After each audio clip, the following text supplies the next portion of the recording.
I take refuge in the Buddha. I take refuge in the Buddha. I take refuge in the Dharma. I take refuge in the Dharma. I take refuge in the Sangha. I take refuge in the Sangha. Keeping the palms joined.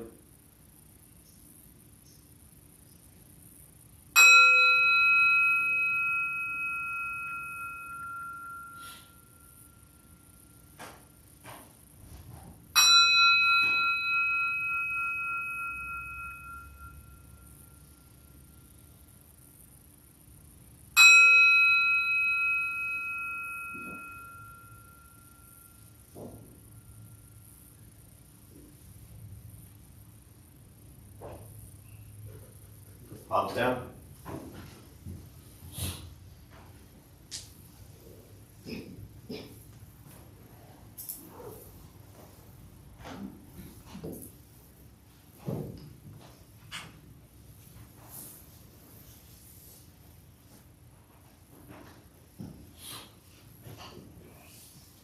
All right, good morning everybody. Nice to see you all. Thank you for showing up. Glad you're here. It was a funny thing, this Buddhist practice, especially for those who might be newer to it, is very often people think that Buddhism is about learning about something other than themselves. And so very often people go into Buddhist practice with this mindset of, do I agree with it? Do I disagree with it? Do I like it? Do I not like it? Does it make sense? Does it not make sense? And as long as you take that approach, you're in essence, in my opinion, completely missing the point of what Buddhism is all about. Buddhist practice isn't about learning about something else or some other way of thinking. It starts with learning about yourself. And that's always so much fun. It starts with recognizing, where am I at in my thoughts, my words, and my actions? Where am I at in my moral and ethical conduct and behavior? Where am I at in what I spend my entire day doing? My livelihood, my education, whatever it might be. What is it I'm doing and bringing into the world? That's what this practice is. And the sooner that one understands that, the sooner what the Buddha was actually teaching begins to resonate, and you begin to recognize these changes in your mind and in your heart. But it takes time. And it requires one thing that most people are really terrible at, no offense to anyone in here, and that's what? Patience. You know, we want to do this stuff for 6 months and have it all figured out. Your whole life, you're going to struggle. I mean, that's the first thing the Buddha said. Sounds pretty miserable, right? Life is dukkha, discomfort, angst, dissatisfaction. That was his first teaching. Life is filled with that. And so for me, it's to recognize, where am I suffering and where do I bring suffering into the world? And how can I work on minimizing the suffering I'm experiencing so I can bring less suffering into the world? Because, you know, most people who do suffer cause other people to do what? Suffer. To suffer. And the more love and compassion you're able to cultivate in your mind and your heart, then that also is brought into the world. So that's where this practice starts. And when I say starts, I mean, I'm talking for years. Not like 3 months, not like 2 years, not even like 5 or 7 years, but like when you hit 10 years of working on this practice every single day, then you begin to really recognize it. But that's not good enough for most people. There's a kind of an expression in Buddhism that I'll put it this way. Buddhist practice isn't for everybody. Now, kindness and compassion is a wonderful thing, and that's in essence what Buddhism is about. But most people are looking for kindness and compassion everywhere else. They want the thing that is kind and compassionate. They want the place that is kind and compassionate. They want the person that's kind and compassionate. All the while they're being what? Lacking kindness and lacking compassion. And so we often think that we need others, other people, other places, other things to be a certain way to cultivate and trigger the kindness and compassion in ourselves, which is where we kind of get stuck because we think, well, they're so mean, they're so rude, the world is a mess, everybody's so nasty. Screw it. And you're done. Right there, it's like you're surrendering to misery and recognizing that this practice, as I say all the time, is a mirror. Buddhism is a mirror for years to begin to reflect on your thoughts, your words, and your actions. Do not, my suggestion is to not spend too much time thinking that it's anything more than that. And that's a long process. It takes some time to reflect on everything you do. Because it's so much easier to just do what? Blame everybody else for all your problems and all the problems in the world. So much easier to point fingers and say everybody else's fault, it's their fault, it's their problem. Right? And ultimately what it comes down to, and then we'll sit, is figuring out how to cultivate and create change in your life. Because if you change the way you think, if you change the way you speak, and if you change the way you act, then your life will change. It has to. The other difficult part is change is very what for a lot of people? Hard, scary. People don't like change. So, the good thing is the Buddha said everything is conditioned, all phenomena is impermanent, and everything is conditioned to change. So, the reality is whether you like change or not, it's happening. It's occurring every moment in your life and in the life of those around you. You are not the same person you were when you walked in right now because you've been impacted by everything that's going on here. Maybe positively, maybe negatively, maybe neutral. But either way, every moment of your life we are changing. And the more we hang on to this idea of permanence, the more we get stuck and the more we suffer. So the practice is to embrace change. It's not a bad thing. It's just what's happening whether you like it or not. So try not to be so afraid of it. All right, so with that, we'll sit. We'll do a meditation practice. For those who are joining virtually, welcome. Glad you're here. Feel free to say hello as you are. A couple things to tell you before we begin. Nothing's going to happen to you. Right? You're not going to float away. You're not going to have any mystical, magical experiences. The mind that races all day long is not going to shut off. Don't judge your practice, meaning don't ask yourself, is this working or not working? Are you doing it right or wrong? We're just going to sit. We're going to breathe. You'll hear sounds inside, sounds outside. This is life. Life is filled with chaos, and this practice is learning to get quiet and still within all of that chaos. Posture, you want to be comfortable. If you're on a cushion, often it helps slide into the front third, pushing the stomach forward, allows the back to straighten. If you're on a bench or chair, however you are seated, also just trying to sit comfortably, upright if possible, resting the hands on the knees or lap, whatever is comfortable for you. If you need to move, simply move. Movement doesn't make you a bad meditator, it just means you need to move. I'll guide us as we begin, and we'll settle into a little bit of silence.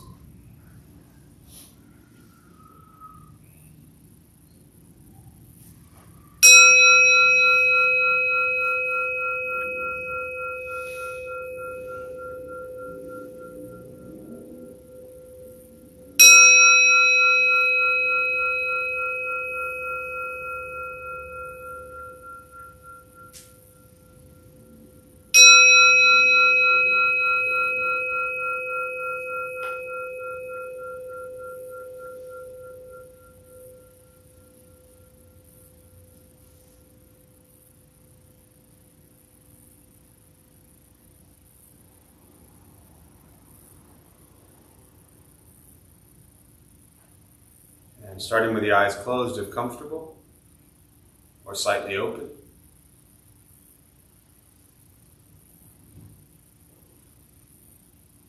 Mouth is open or closed. Start with taking 3 deep breaths, slowly.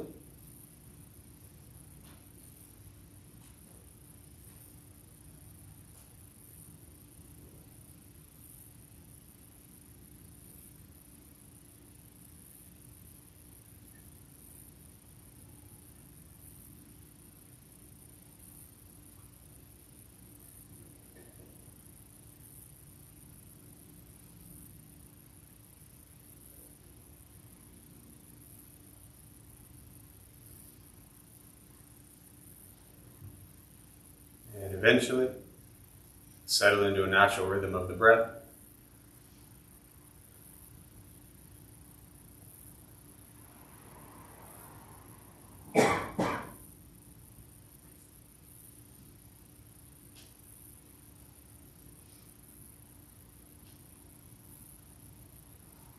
Noticing the mind as it wanders, jumping from thought to thought.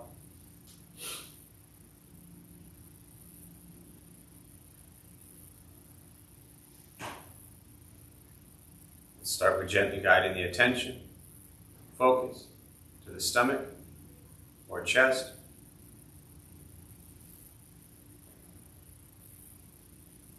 Breathing in, feel them rise. Breathing out, they fall.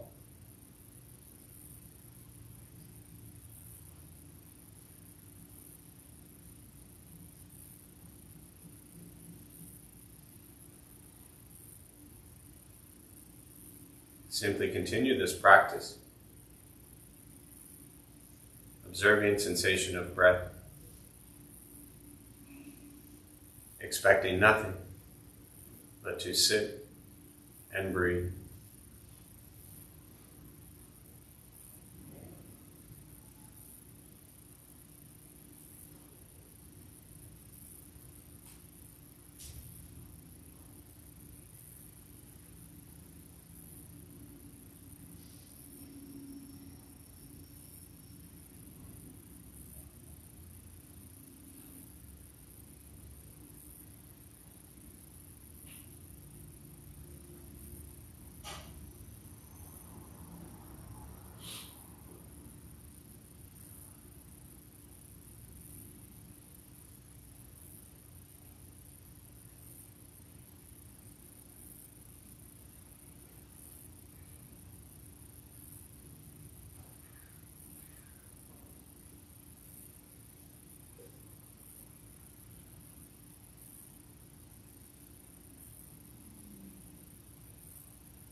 As the mind wanders, lost in thought,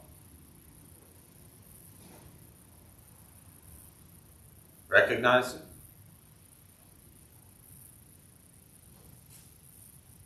Release that thought. Return attention, focus to the breath.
Breathing in, follow breath in.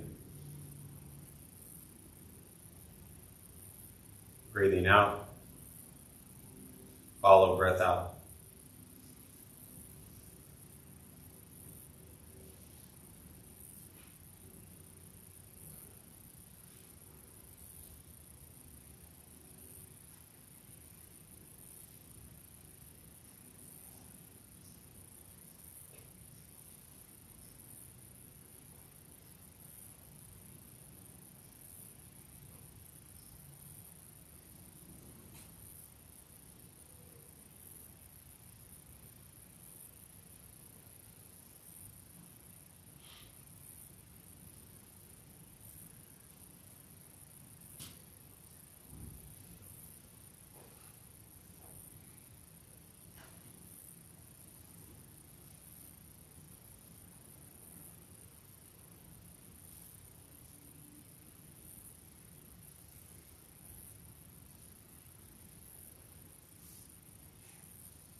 Letting go of expectations. Letting go of judgments from the practice. Just sitting.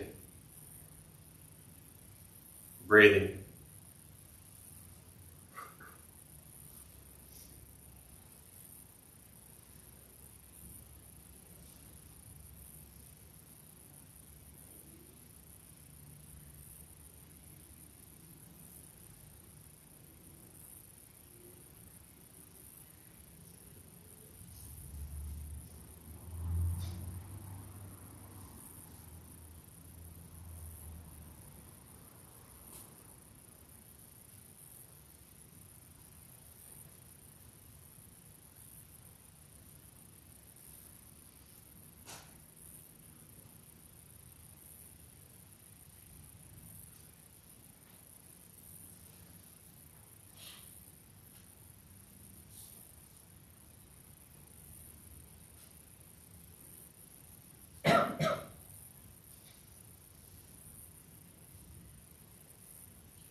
And with the body still, rested, and the speech quiet, aware of all sounds,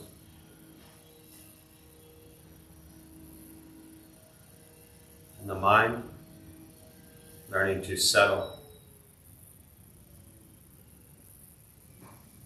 Know what it's like to just sit and breathe.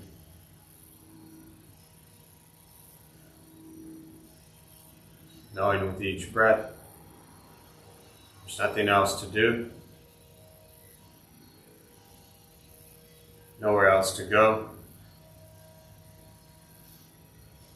and no one else to be. Everything beautiful, exactly as it is.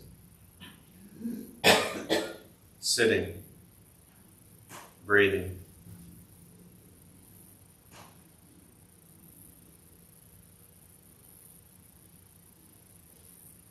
Once again, taking 3 deep breaths, slowly.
And when ready, slowly open the eyes. Slowly begin to move. And most important, with the practice of meditation, is to recognize how you feel now, immediately after.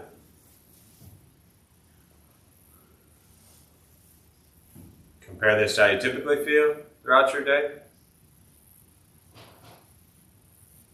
Recognize the difference, if there is one. Ask yourselves how you prefer to feel every day for the rest of your life. And realize however you feel now, if it's quiet, calm, and still, or a busy mind, racing mind, whatever you're sitting with at this moment, it's not from anything I said. It's not from how we sit and hold the hands across the legs. It's not from the sounds around us or anything else for that matter. It's everything to do with your own mind and your own mind's reaction to an external condition. This is what the Buddha called pratitya samutpata, means dependent origination. This is the basis of the Buddha's awakening. The word Buddha simply means awakened. He was a human being, no different than any one of us, who began to understand why he suffered, why he got angry, sad, depressed, stressed, anxious. He began to understand the causal relationship of all phenomena. And what that means, very simply, for all of us, regardless of where you come from or what you believe in or where you think you're going, your whole life is filled with things that happen. You react. More stuff happens, more reactions. That's it. That's what we get. This practice is simply learning what it's like to respond to something quietly, peacefully, still. Because for most of us, the way you responded to the last 20 minutes is quite different from how you respond every other 20-minute period of your day. And so all we're working on is closing the gap to where the way you feel now is closer to how you feel always, just as driven, motivated, productive, successful, whatever that means to you in your respective lives. But with a mind that's steady, clear, focused, distracted by nothing, disturbed by no one. It's not an easy practice. It's not necessarily fun. This is not an escape, as often people think it is. If your life is a crazy, hectic, stressed out mess, meditation doesn't fix that. It helps you become aware, as I spoke about earlier, of why your life is a crazy, hectic, stressed out mess, so you can then make changes in your life. This is direct perception into the present moment. And present moment is often filled with conflicts, chaos, difficulty, challenges. That's what we get. That will be there our entire lives. Don't make the mistake of thinking that if you get into Buddhism and meditation, and all of a sudden your life's going to be some grand thing. Your life will change a little bit, but your reaction to your life will change drastically. And that in turn will lead to more changes. And ultimately, you learn to be at peace with life as it arises. Not about this huge swing of emotions, of happiness and sadness and joy and sorrow. Those are all just temporary emotions that pass through our lives. And our life is filled with that.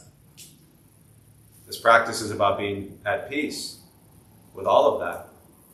With all of the change, with all of the loss, with all the things going on in your life and in the life of those around you. And working incredibly diligently to create a kinder, gentler world for yourself and those around us. That's it. This isn't ignoring anything. This isn't shutting out the world. It's paying attention. It's waking up. It's not going to sleep. It's waking up. It's another tangent for another time, but too many think meditation is about going to sleep, like they're just going to close their eyes and tune out the world. That will do you no good.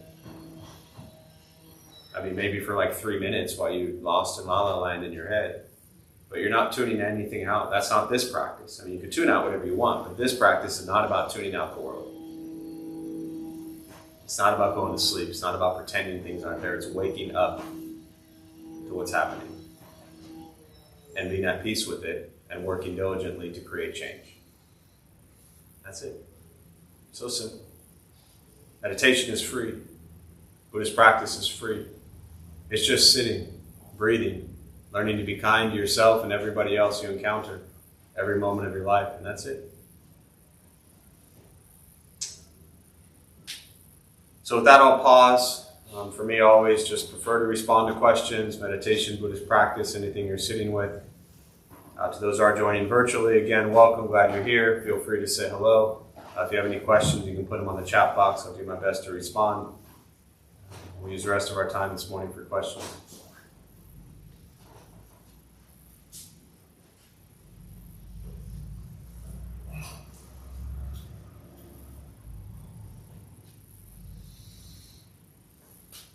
I know you talked about not judging in practice, but I mean, I find it hard to do just because sometimes it's easier and sometimes it's not.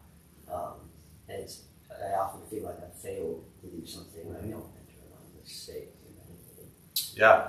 I just want to know your opinion. Yeah. Did I say it was going to be easy? No. So the question for those who didn't hear it was, to paraphrase, you said that you know that I talk about not judging your practice, but you find that very hard, and that often you do judge your practice, and then that can lead you to feeling like you're a failure, right? Is that fair? Yeah. Yes, it can. That's why you shouldn't judge it. Because if you judge it, you're absolutely going to feel like a failure. My common joke is, we pick up a Pema Chodron book and we read all the words about being kind, wonderful, compassionate, and you sat there for 30 minutes, an hour, 2 hours, and you read all these kind, wonderful Buddhist things, and then you get up and go into the world and you're cussing at people. Or you're angry at them. You're treating them like crap.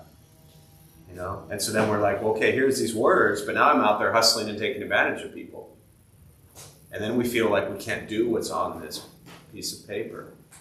so we feel like we're a failure. I'll come back to the judgment part, but good. I'm glad you feel like a failure. Why is that? I don't know.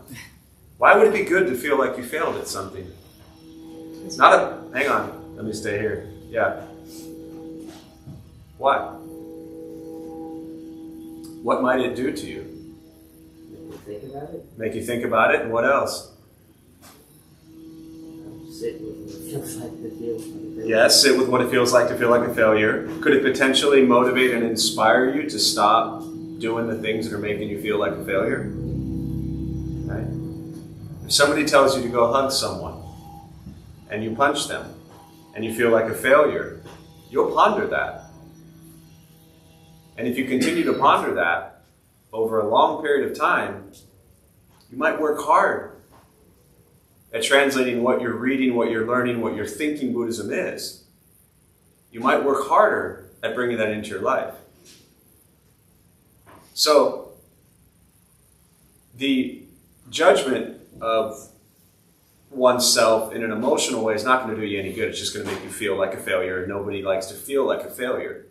But to be honest and to reflect, instead of looking at judging and critiquing, I suggest using the words of I'm being honest with my practice. I am reflecting on my practice. And if we can do those things with an open heart towards ourselves, you ever had someone do something to you that made you really angry and then forgiven them? You thought I was going to say it. Yeah, right? You have forgiven somebody somewhere, right? We won't talk about all the people you haven't forgiven yet, but for my point right now, let's stay with the person that you've forgiven. When they did something you felt like they failed you and you forgave them, right? Did it feel good to forgive them? Yes. Yeah. Why don't you forgive yourself for failing? So when you read this stuff, and I just use that term loosely, meaning like when you learn about Buddhism and meditation, and I'm not even talking about the meditation practice right now, but you can kind of throw that in there. And you read and you think about how you're supposed to be, how you're aspiring to be kind and gentle, compassionate and loving and all that kind of stuff, and develop a daily meditation practice. When you're not doing it so well, have that same compassionate forgiveness towards yourself. I'm just doing my best. And some days are going to be better than others. And some days you're going to be able to, be kind and gentle to everybody. At least for like 5 minutes. And some days it's going to be incredibly challenging. So don't hate yourself for that. Use it as motivation and inspiration. Dogen, the great Zen master, would say, practice as if your hair was on fire. I don't have to worry about that so much, but you got hair. If your hair was on fire, would you just sit there and let it burn? No, you would work diligently to put it out. It's that same effort, the diligence practice. Amatapada, this Bodhisattva, this statue represents diligence. It's that same effort that's required to do the things that are making you feel like a failure. But honesty and reflection on your journey is important. And last thing I'll say for you and for everybody, all of this is for everybody, is to try not to set goals or expectations with this practice. If someone, for me, growing up mean and angry and depressed my whole life, I didn't have this time that said, okay, well, I better change it in 3 months or 3 years. You just keep chipping away at it. Keep working at it. But don't judge yourself. That's just a recipe for disaster, which is why you asked the question. Does that help? Yes. Yeah. I know the Buddha leaned very heavily into don't accept what he teaches just because he's teaching it. Investigate for oneself, which is one of the things that draws me in Buddhism. How do we investigate rebirth since it happens after we die and we can't? You don't. Okay. You don't. Yeah. Yeah, simple. I spend zero time investigating it other than humoring all of you who get so fixated on it and telling you don't investigate it. To me, whether you're reborn, whether you're reincarnated, whether your consciousness continues, whether you have one life and you go to heaven or hell and just become dust and dirt, focus on what you're doing now. That's all that matters. Don't get wrapped up in this whole, where are we going when I die? Am I going to go to heaven? Am I going to go to hell? What controls all of that? Whatever your beliefs are, what determines where you go? Your what? Actions. Your actions. That's the focus. That's the focus. Yeah, stay there. I don't spend any time investigating rebirth. It's impossible. Makes it a lot easier. Yeah. What else? And believing in rebirth or reincarnation or continuation of consciousness or not is meaningless. Absolutely meaningless. You don't need to believe in it. You don't have to believe in it. To believe in it doesn't matter anyways. I mean, even if one believed in it, so what? You know, oh, I believe in it, yay! I mean, you don't get like a feather, you don't get anything. Sorry, it's a terrible, yeah. You don't get anything for believing in it. You get to come back to your actions, which determine where you go. Yeah. What else?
I'm curious to know if you have an opinion on Yes. I do. on monks or other Buddhist practitioners who still practice like extreme forms of discipline, whether it's physical, mental, despite the Buddha himself saying it's not quite necessary. Well, so the question was, you want to know my opinion. You're curious to know if I have an opinion on monks who still practice extreme discipline. And what you're saying, to paraphrase, is that even though the Buddha said it wasn't necessary. Okay. The last part kind of puzzles me a little bit. It might give some insight into your resistance to a disciplined practice, which is what comes up with me. I can talk about the first part, but I would caution this idea that, and I'm my judgment, my discernment, my question towards you and the way you asked it was that you make it sound as if the Buddha kind of dismissed it, as if it didn't matter. That's not really the case. I mean, he literally built a renunciate community of monks and nuns who disciplined themselves extremely.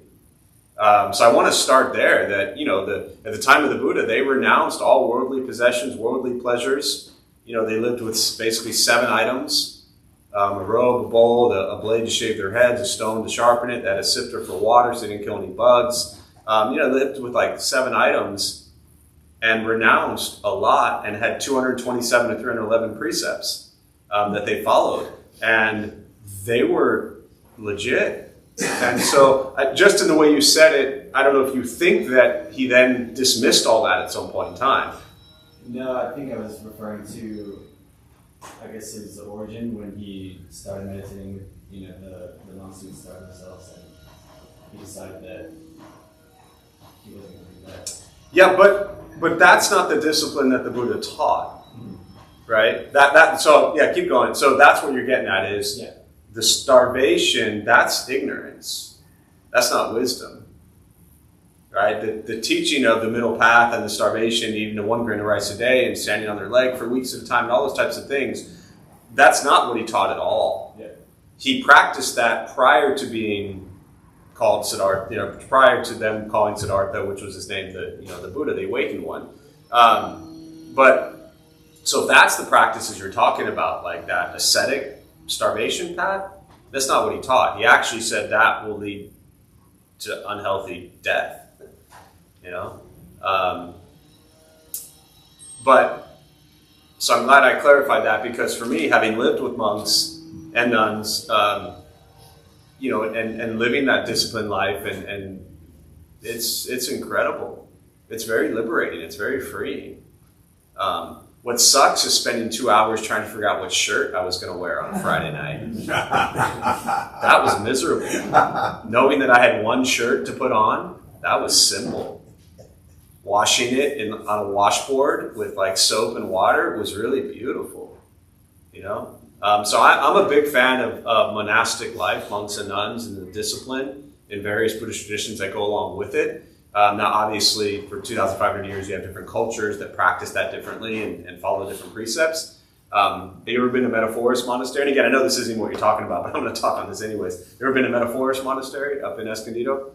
Metaforest is a Thai forest monastery led by Thanissaro Bhikkhu Ajahn Jeff, Ton Jeff.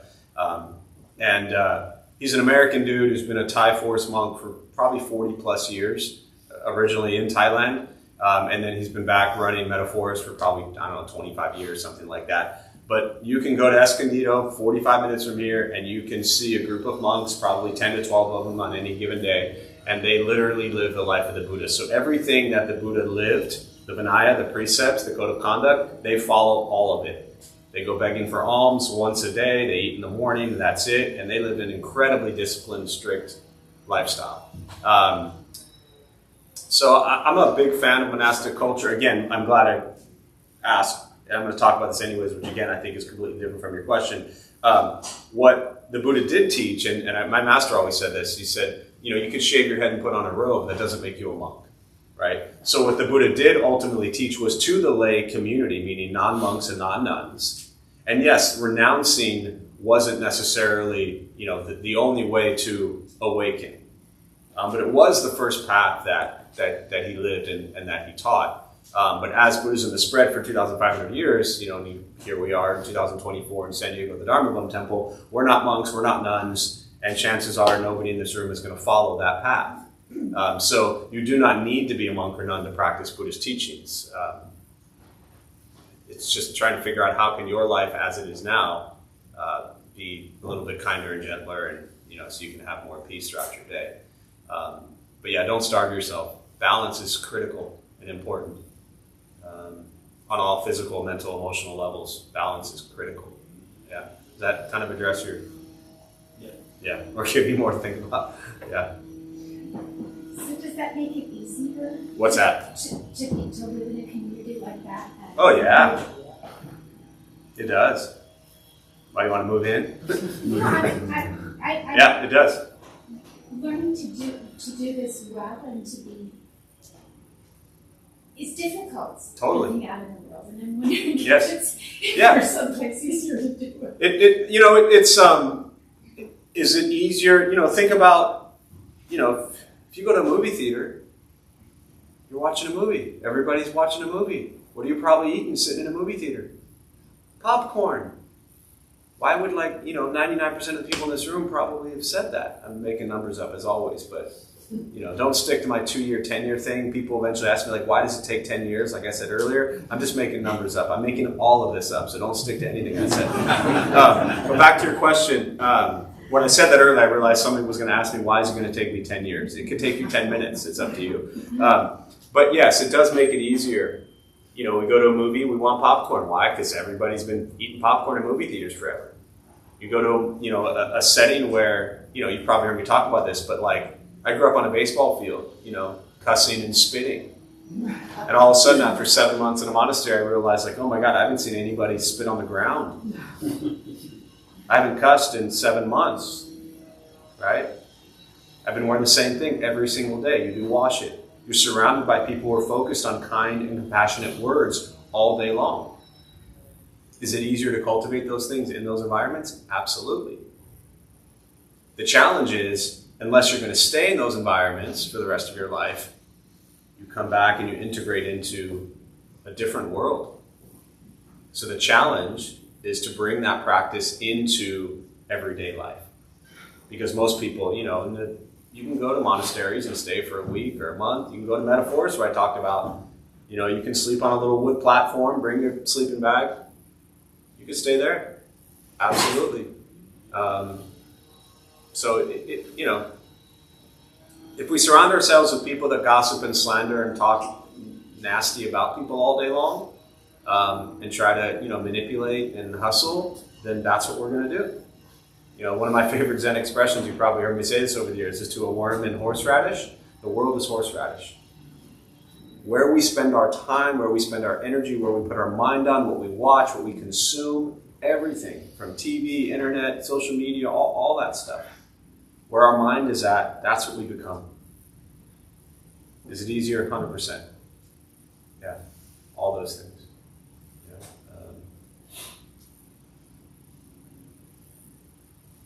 Yeah. What else? What about expectations? I expect to wake up and have a good day. Why? Or I wake up and expect to have a bad day because it helps my mind frame. What if you had no expectations and you just had a day? Well, I want to have a good day.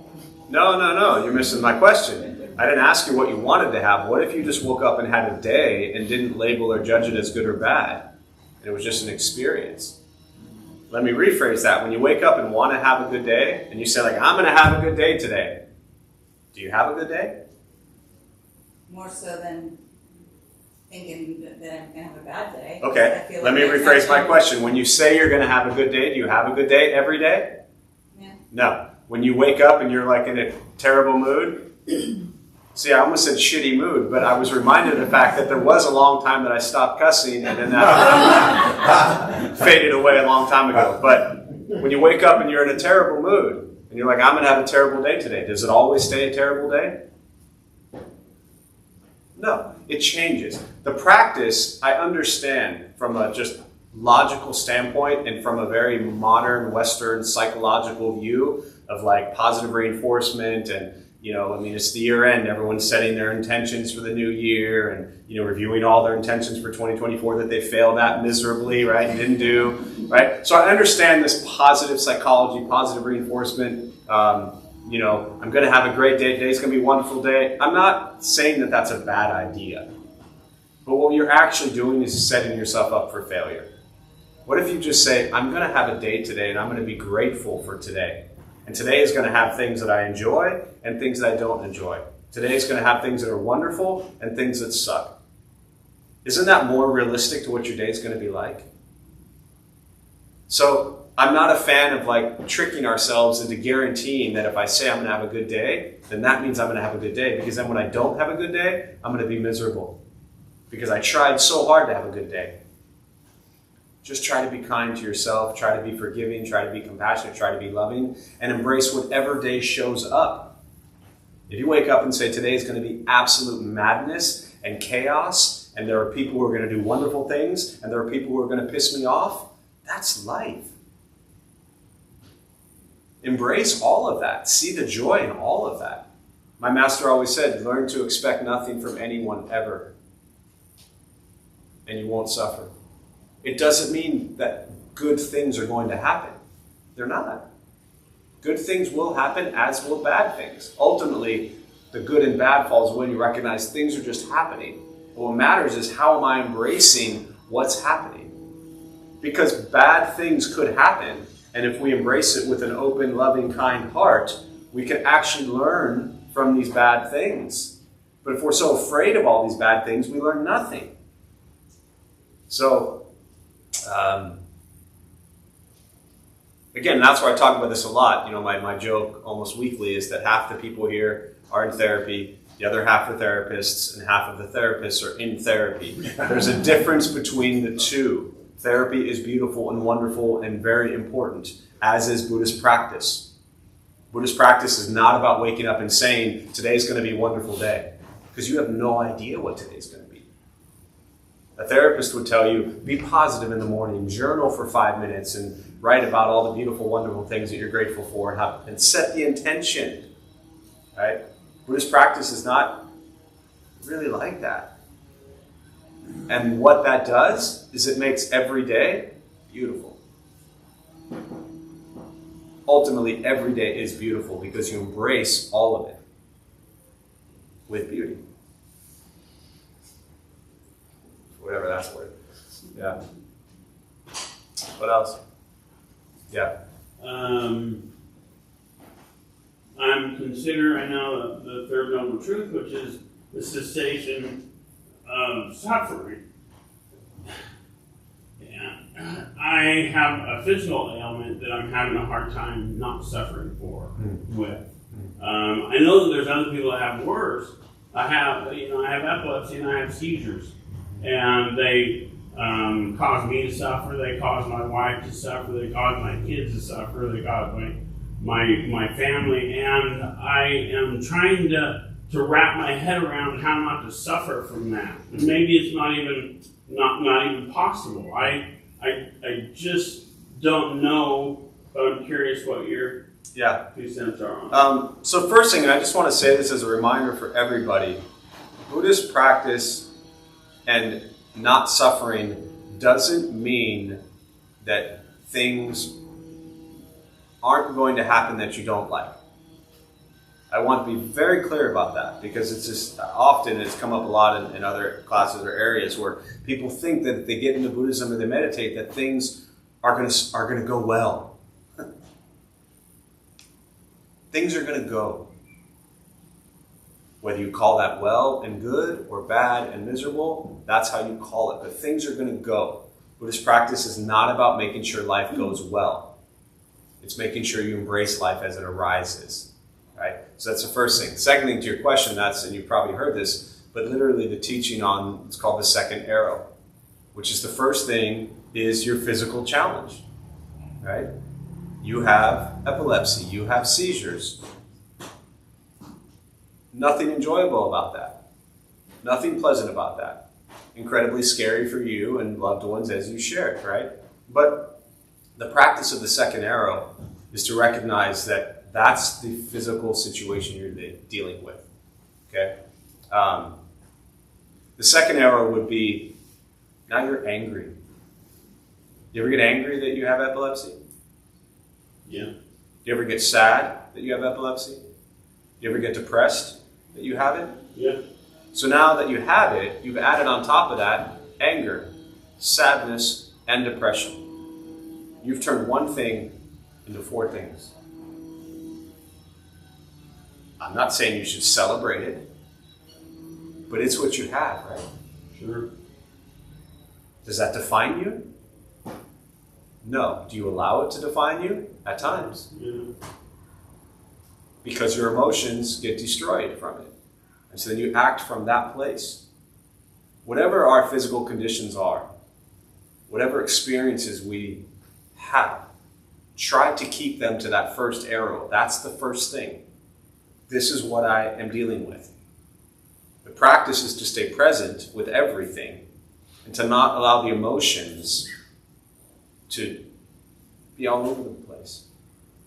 Again, not saying this stuff is easy, you know.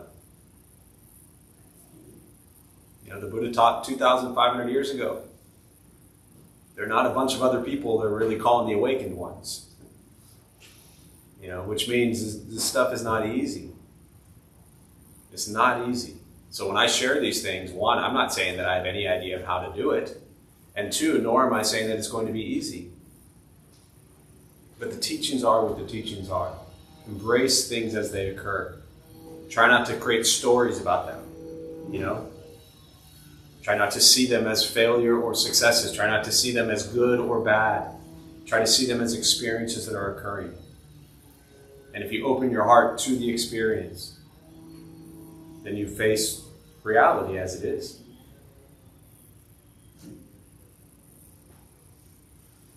not pleasant. But, yeah. What else?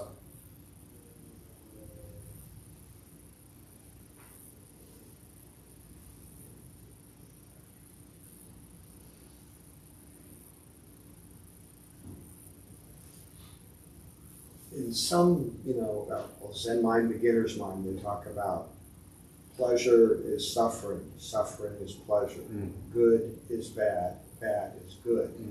It sounds like that's kind of what you're talking about. There's a continuum of sort of relativity. Yeah, it's all relative. I mean, it's all, the Zen practice, Zen teaching, Zen mind, beginner mind, Shunryu Suzuki, Suzuki Roshi, it's really all trickling down from the Diamond Sutra, which trickles down to the Heart Sutra, which is, in essence, Zen practice. And that obviously there's variations of that, but that's my interpretation of it. And all of that is about duality. Is that all of our suffering exists because we see the world with this dualistic mind that says this versus that. Good versus bad, right versus wrong. And if you're brand new to Buddhism, I'm not suggesting that these horrific things that go on in the world are good. I just want to point that out. But they are what they are. And how we view them and how we label them, that's what's up to us, right? Now, it's real simple to say, you have certain food you like? Sure. You have certain food you don't like?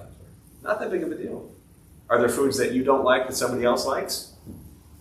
Is the food itself bad? Or is it just you have a different perception of the food? With food, not a problem. We can all say, yeah, here's a pizza. One likes pizza, one doesn't like pizza. Why one wouldn't like pizza, I don't understand, but that's not the point. So whatever the food is, we will all have our perceptions of it. Most people won't argue with that point. Right? I mean, would you argue with that? No. But now if I bring that up on levels of things that really matter in the world, right? We have a hard time with that. A really hard time with that. And that doesn't mean that we should stop liking or disliking the food. That doesn't mean we should stop liking or disliking whatever is going on out there in the world. What it means is that because we like or dislike, we then suffer because when things happen that we don't like, we suffer. Yes. Because we don't like it. We're afraid of it. We're scared of it. We don't want to listen to it. We don't agree with it. And I'm not suggesting that you do. I'm not forcing you to eat food you don't like. Right? But it's the reality, which is we suffer. Again, back to the teaching. We suffer because we see duality. And again, all practice is really difficult. That's why I always encourage people to, eat food you don't like. Because it'll prepare you for real things in life that you don't like. I mean, if we can't even get, well, you get my point. Yeah. It's hard. Really hard. And it's also really easy. It's no difference. Yeah. Fun stuff. What else? Anything before we close? Yeah. I don't remember it was last week or the week before you told the snail story. Oh, yeah. And literally after you told that story, we left, and there was a cat crossing the street. And my instinct was like, don't let it get run over. So I was like running after it, trying to shield it from whatever. And then that brought up the question or the thought of like, well, I'm like, I don't want it to suffer, but is that about me? And I feel like I've asked about this before, like altruism and because it's connected to that. But I don't know, maybe I forgot what you said. No, I think you're trying to put into practice these things, which is great, and recognizing that it's not as simple and clear. Because the idea is that you see a cat in the street, we want to help the cat. We want to get that cat out of harm's way. But the reality is, and again, I'm not suggesting you don't pull cats from the middle of the street, right? The reality is we could chase the cat. And is the cat just going to be like, oh, hey, thanks for getting me? Or is the cat going to run, scared probably? And in the process of that cat running scared, do you know what could happen to that cat? You don't. Anything could happen. That's what this practice is. It's recognizing that and the teaching is not, I'm not saying leave the cat alone. What I'm saying is that in your effort to save the cat, you think you are saving the cat. You don't know. Maybe you led the cat to run away and get harmed. Maybe you took the cat in and you led it to somewhere else. You don't know. It's ultimately about surrendering this idea of control, which you're so good at. As we all are, you know? Does it have to do with intentions too? I think which part? Like why you're doing it, you mean? I don't know, like the outcome. I mean, I guess in Buddhism, I don't know, maybe the outcome doesn't matter. Well, I think sticking to the intention part, the outcome is also something that we're judging and labeling. It's always about the intention, right? Your intention is to do good. But we also know that often when we try to do good, doesn't mean good always happens. So all you can control is what's in your heart. But we don't know what's going to be the end result of anything we do. No idea. You know? It's like sitting here. My intention is to share kind thoughts, kind words, and kind actions with people. I have no idea what people are going to go do with this. You know? Somebody could leave here and go try to convince a family member at Christmas dinner why they should be Buddhist, and then they're going to get punched. So me doing this right now actually led to somebody getting hit. We don't know. But our intention is what we have. And then you try to surrender this idea of control of what comes from it. And it's, again, coming back to the no expectation part. You can second guess yourself your whole life. Sometimes we just have to, make a choice and go with it. And that's kind of all we have to do always. Because not making a choice is the same thing as making a choice. A million scenarios can happen with the cat. You can say, well, I'm not going to get the cat, and then something happens to the cat. And you're going to wish you tried to go after the cat. Endless. Yeah. Well, I was thinking about what you said in the past before about death too, and like if the cat dies, is it like not that it was supposed to die, but like is it maybe it was the compassionate thing that it died? I'm thinking about when people die and you talk about like if you really like or love them, then you're okay with this passing because it's like what's supposed to happen usually. Not usually, always. Yeah. Yeah. Sometimes. We all get there.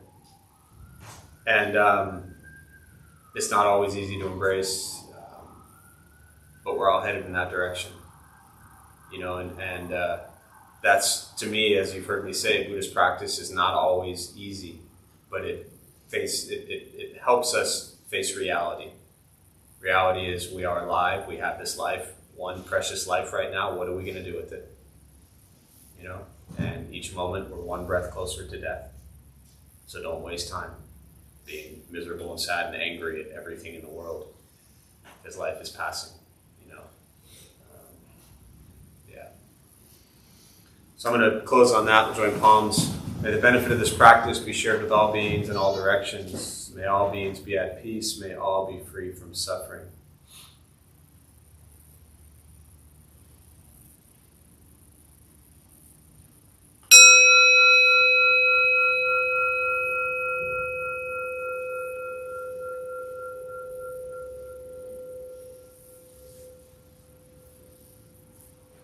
A few quick announcements before y'all head out. My name is Jeff. I'm a Dharma Bum. We opened this temple 18 years ago to introduce Buddhist practice to those who show up. Those of us who lead, we're not monks, we're not nuns, we're not gurus, we're not masters, we're not teachers, we're not looking for students, we're just practitioners. We do our best to take our understanding of Buddhist teachings and put it into terms that hopefully make sense to those who show up. Every night, different practices going on, people leading from a different Buddhist tradition. Every Thursday, 4:30, we do probably the best thing, one of the best things around here. It's a food redistribution program. We prepare gourmet vegetarian meals, also known as peanut butter and jelly, and we go out on the streets and we feed people who sleep on the street every night. So anytime you think your life sucks and you kind of lack gratitude for everything that you got going on, go feed people, and it tends to put things into perspective. First Saturday of the month, we do a half day of silence. You ever done a half day of silence? No, not you. Patty, have you done half day silence? No. No. Well, there's your next step. You get to spend 4 hours with people who are going to be silent. Right? Put yourself in environments that are conducive to a practice you want to live. So 4 hours silence. Most people, to my knowledge, have always survived, so you'll probably be fine. Other than that, the only thing out of the ordinary coming up, 2 things. Holiday schedule, we're open. Holidays are a time where people tend to need places like this the most, so we don't close, we don't cancel anything. Whatever day it is, our normal schedule will always be here. And then New Year's, we will have our 19th annual Dharma Bum Temple New Year's Eve celebration. So 7 o'clock we'll do a vegetarian potluck. 9 o'clock I'll do a telling of the history of Dharma Bum Temple. And then about 11:30 we come up here and we do a silent meditation. The whole night's not silent, just the last 20, 30 minutes into the new year. So if you've never taken the new year in silence, it's a really beautiful way to start the new year. Some people come early at 7 o'clock. They're home and in bed asleep by 9:30. Some people come at 9, and some people just crash the party and show up at 11:30, and that's really great too. So you're welcome at any point in time throughout the night. Otherwise, thanks for being here. Buddha for You is downstairs if you need anything, and I do hope you have a good day. It is my intention that you all